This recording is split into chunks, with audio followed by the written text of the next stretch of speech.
juste au-dessus de cette ligne-là. La première ligne, si on regarde la caméra, la toute première ligne bleue qui est là. Donc il y a 1, 2, 3, c'est vraiment la toute première ligne. D'accord, et ça c'est difficile après pour pouvoir la récupérer, c'est ça ?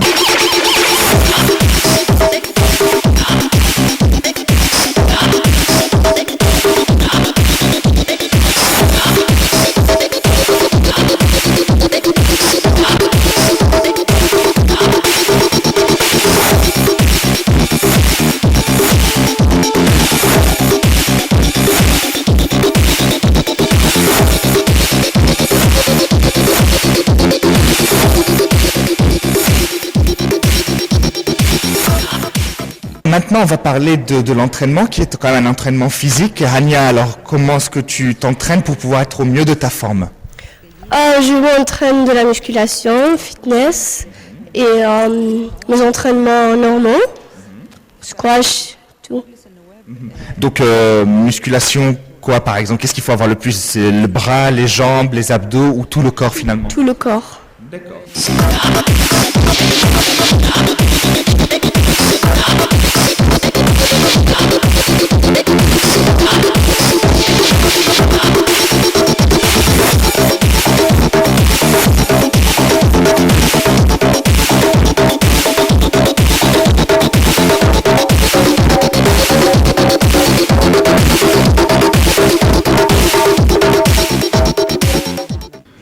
Pourquoi tu as choisi ce sport, Ania ? En fait, que mon frère, il a commencé à jouer au squash à l'âge de 8 ans, je sais pas, mais il m'a inspiré et c'est pour cela que j'ai commencé. Ton grand frère, hein ? Oui, voilà. Tu as aimé ce sport mieux que le tennis ? Je compare toujours avec les deux. Le squash est plus difficile parce que c'est rapide et il a besoin de réflexes et tout. Est-ce que tu penses que le squash peut être un sport de filles ? Excuse-moi de poser la question, mais enfin on voit beaucoup de garçons, plus de garçons que de filles dans le squash. Oui. Pourquoi pas, d'accord. Est-ce que par exemple tu fais les mêmes entraînements que font tes camarades garçons ou pas ? Oui. Exactement les mêmes ou il y a des choses qui sont différentes ? Non, les mêmes. Mais eux, les garçons, ils font des exercices plus durs que nous, mais c'est presque les mêmes. D'accord. C'est les mêmes exercices, mais peut-être avec les garçons, c'est un petit peu plus physique. Et alors, maintenant que tu es championne, le sport te prend beaucoup plus de temps que la normale. Comment tu fais pour faire le lien avec les études ? C'est un peu difficile pour moi parce que moi, je reviens de l'école à 5 heures. Je vais au club pour m'entraîner toujours. Je reviens à 11 heures et je commence à faire mes devoirs et tout. Et j'étudie pour mes contrôles le jour avant. Donc c'est un peu difficile avec moi, c'est pas... Mais tu es quand même quelqu'un d'organisé, hein ? Oui. Je sais que tu sais faire la part des choses et que tu sais récupérer tes cours, ne pas vraiment être en retard par rapport aux autres. Comment tu fais ? Le jour où je suis absente, je téléphone mes camarades, je les demande de m'envoyer les cours et tout, et je récupère.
sais que les parents ont quand même un rôle à jouer. Comment tes parents t'encouragent justement? En fait, ils sont un important rôle pour moi. Ils m'encouragent tout le temps. Ils m'emmènent au club, ou n'importe où. Ils m'encouragent dans mes matchs. Ils m'inspirent toujours. Est-ce qu'ils sont contents de voir leur fille championne et grandir dans le squash? Oui, bien sûr. Donc ils n'ont pas peur que tu puisses rater tes études, hein? Un peu. Un peu. Et comment tu fais pour les convaincre que justement non? Non, ils sont quand même tout seuls. D'accord, ils sont convaincus tout seuls, ils te font confiance quoi. Oui. D'accord. Je sais qu'il y a des risques physiques et ils s'inquiètent justement pour toi, tes parents. Oui, parce qu'en fait, j'étais blessée et j'étais obligée d'arrêter de jouer pour 4 mois. Tu peux nous raconter un peu ce qui s'est passé ou c'est privé? Non, c'est pas privé. J'étais blessée dans mon épaule et j'ai visité tous les docteurs d'Égypte et personne m'a bien... Ouais, t'as bien renseigné, c'est quoi? Tu te déboîtais l'épaule, tu t'es un peu mis l'épaule de côté, c'est ça? Non, je sais pas comment dire. Bon, tu as une blessure en épaule, on n'est pas médecin de toutes les façons. Alors comment tu as fait pour te soigner? Ça a pris du temps? Oui, beaucoup de temps et encore maintenant je fais des exercices pour... Exercice de kiné pour récupérer, donc c'est ça. Et est-ce que ça n'a pas un peu inquiété tes parents? Ils t'ont laissé continuer? Si. Mais je fais attention, je m'entraîne pas beaucoup comme je faisais. C'est vrai qu'avant c'était intense, hein, tous les jours, voilà, c'est ça. Et alors, ça ce sont les risques physiques. Est-ce qu'il y a d'autres risques pour que tu sois une championne? Est-ce que tu vas faire des sacrifices pour être une championne? Tu ne sais pas encore? Je sais pas. Bon, pour l'instant, de toutes les façons, tu te concentres sur le brevet, c'est déjà ça. D'accord.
La culture du squash en Égypte, Hania, je sais que le squash est, disons, un sport très apprécié en Égypte, et l'Égypte, comme tu me l'as dit hors antenne, est le Brésil du squash. Pourquoi est-ce qu'à ton avis, l'Égypte est si forte?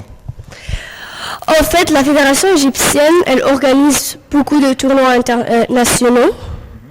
Et les joueurs, les forts joueurs, ils se rencontrent beaucoup et je crois que c'est ça qui développe le sport et l'améliore.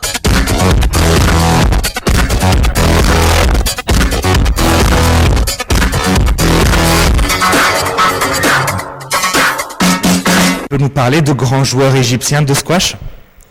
Pour les hommes, il y a Rami Achour, Amr Shabana, Hamad Shourbaghi, Omar Messad. Ils sont tous classés au niveau, c'est ça? Oui, les top 10. Parmi les 10 premiers, waouh, et pour les femmes? Rani Mouloleli, Nour Taïb, Oumna Abdelawi, Nour Chitbini. Elles sont elles aussi classées, c'est ça? Et tu as pu les rencontrer? Oui, bien sûr, et parfois je m'entraîne avec elles aussi. Et comment c'est l'entraînement avec des champions pareils? Ils sont plus âgés que toi, je crois. Oui. Et ça va? Tu arrives à t'intégrer dans le groupe? Oui, ça marche. Comment tu as fait? Parce que tu t'entraînes comme elle. Oui, mais en fait, moi, j'aime m'entraîner avec elle parce que elle me donne des conseils et tout. Est-ce que tu peux te dire que voilà, tu auras un niveau aussi fort qu'elle? J'espère.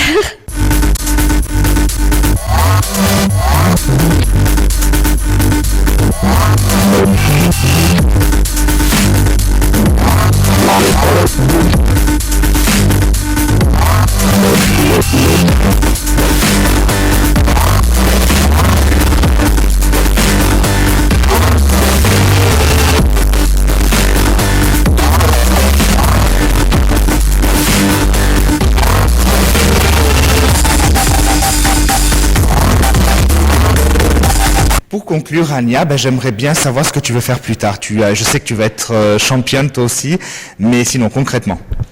En fait, je veux continuer à jouer au niveau professionnel. Donc pour être le plus haut classé possible, tu penses être championne du monde dans ta catégorie professionnelle? Tu es 54e, tu peux monter au top 10? Oui, bien sûr. C'est pas trop difficile parce que je suis trop jeune, j'ai 15 ans. Ah oui, donc tu as encore l'avenir devant toi. Et voilà. Oui, donc peut-être à 20 ans, tu seras parmi les 10 premières. Peut-être. C'est tout le bonheur qu'on te souhaite. Et pour les études, tu te concentres sur le brevet. Ouais. Tu vas obtenir une bonne note? Oui, j'espère. Merci, Ania. Merci.